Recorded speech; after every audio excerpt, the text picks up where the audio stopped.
We know. I get it. I'm the one that pushed the button. I'm aware. Okay. Recording in progress. Recording stopped. I hate it when it says recording in progress. Recording stopped. Trying to figure out. There we go. Now you look like you're in a fucking police interrogation. Yeah, I look like an angel.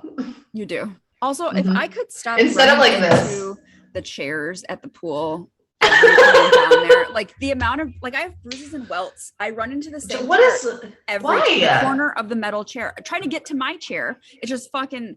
I can't. It hurts. Just push it out of the way. I know, and it's not like I anticipate I'm going to bump into it every time. However, here I am. But you're stating it. Yes. When I go down to the pool, I'm going to run right the fuck into that chair. It's a problem because there's like this much room between each fucking chair. Ew. Yeah. Just stack one on top of each other and then people won't even sit next to you. That's true. That's what I do. And then I make it like a little barricade so don't talk to me. I was annoyed when I went to the movies the other day because there's people on both sides of me and I was like, why? No, don't do that though. I hate it. No. I hate it. Immediately no. How was the new Jurassic World movie? I loved it. I can't wait. I want to see it. I thought it was great. And Chris Pratt's so fucking hot. Yeah, I do love him. My favorite was watching his little Instagram stories for the first one where he was trying to get like shredded. And he was like, they had him on his diet and he was like, what's my snack for tomorrow? I'm just going to take a little bite. And then he ate the whole thing. It was very cool because there was a lot of nods to like the original Jurassic Park, right? Because like the original three are in it again. Yes. And yes. I thought it was really cool. It was long. Oh, yeah. Most of them are. So yeah, I liked it a lot. But the black phone that I just went to go see, you would hate it. No. I saw you post some scary trailer shit on your story and I skipped right past that shit. You're like, are we going, Chaz? And I was like, absolutely. I'm so glad you got Chaz because unless we're having a sleepover, I'm not fucking going. Bernstein one, she said, thanks, I hate it. And I was like, thanks. This is the worst. Thank you. I can't That wait. just reminded me I need to look into Hulu. Because when you have a Spotify premium, you can get Hulu for free. Hi guys, welcome to What We Do. Literally for an hours before we get on. I don't even know why I asked about Jurassic World. I just thought about, wow, it'd be cool to see a movie today. It's because I didn't take my meds today because it's Sunday, so I don't need to, but how? These are vitamins. Anyways, welcome back. Cognitive Series, episode number 7. Yes. Fortune telling. This is one of my personal faves. This one, oh.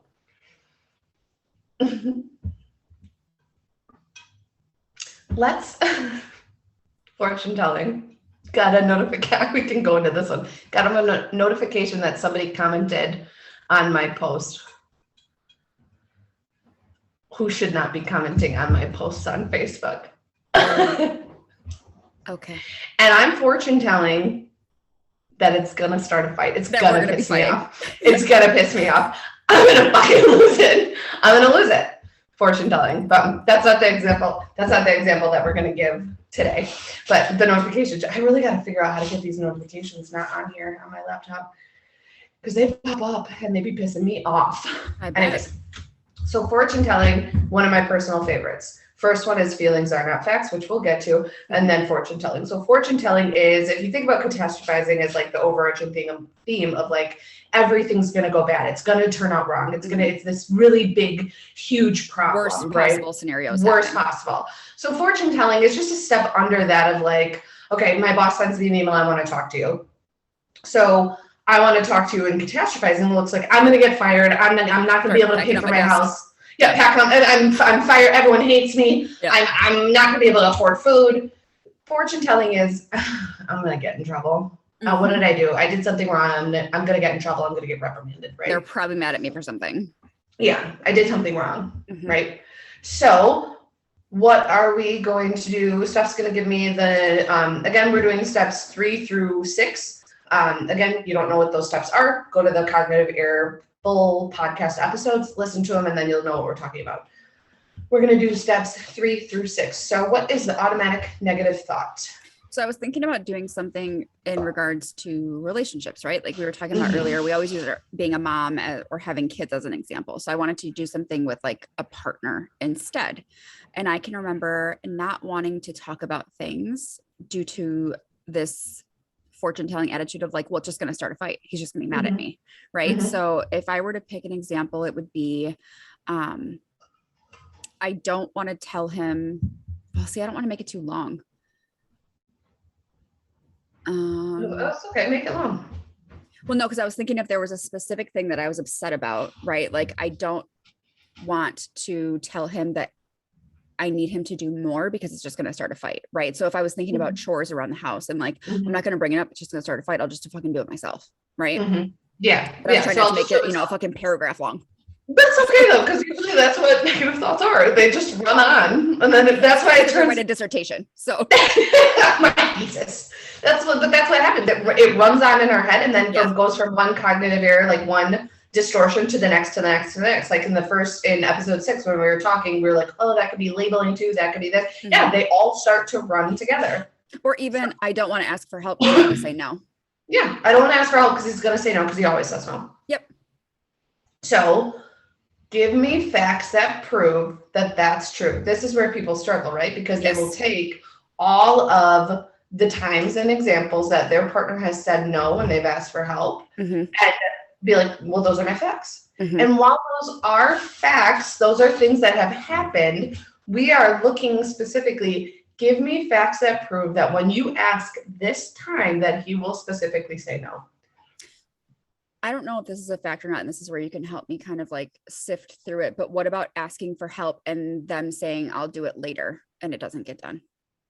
That is not a fact. That gives you a jumping off point to then go further into the vulnerability, right? So then the story I'm telling myself is that when you say I'll do it later, it won't get done. This is important to me that this gets done. Can you give me a day or time when you'll be able to complete this? Or what about me asking him to do something and he says, I already have plans? Like if I was to say, can you stay home and watch Bug? And he's like, no, I already have plans.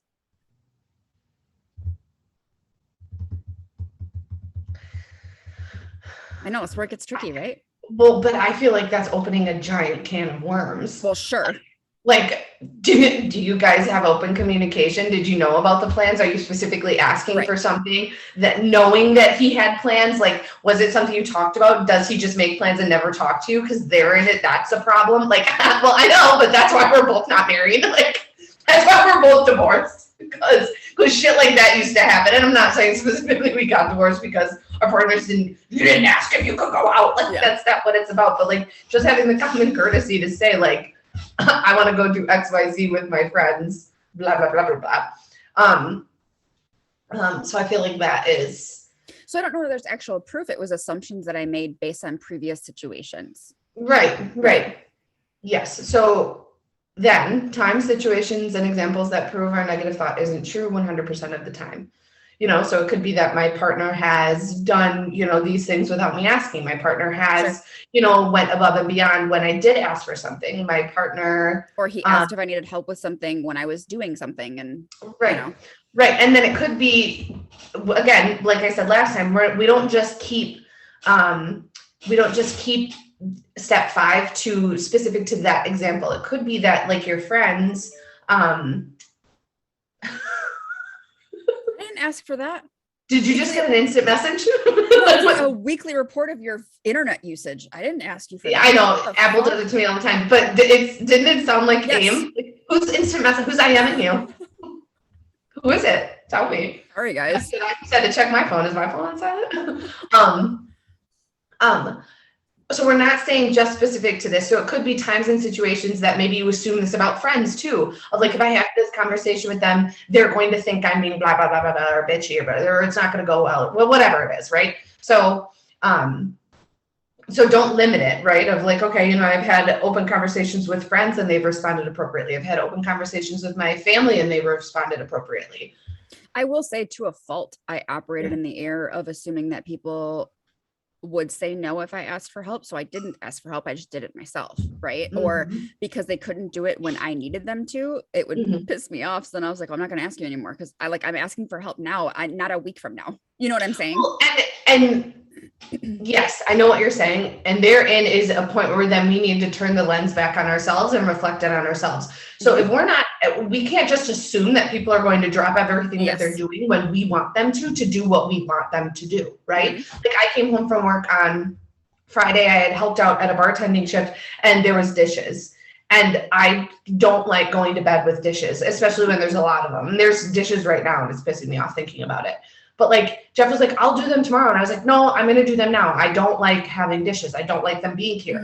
I can't assume that he's going to get up from the couch right then and there and do the dishes. So I have to just do them because it's pissing me off. It's not pissing him off. Take accountability for your own emotions, Mari. It's making me mad. So I'm going to do them because it's upsetting. Yep. Does that make sense?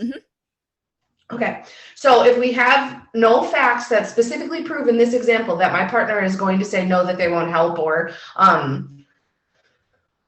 that they're not going to respond to my request for help. And I have all of these situations and examples that do prove that there have been moments where they've helped. I've been open with friends and they've received it well. Excuse me. What could my reworked thought be? Well, honestly, I won't actually know unless I ask, right? I won't know if he can help unless I ask. Also, I can't assume that he's going to say no. I can't predict the future. Yep. I can't predict the future. That's what it is. And I also can't assume that he knows that. Well, no, that's like a really long, something to the effect of like understanding that this is a me issue in terms of like, I need help right now. And I can't expect that he's just going to drop everything like you just said, you know?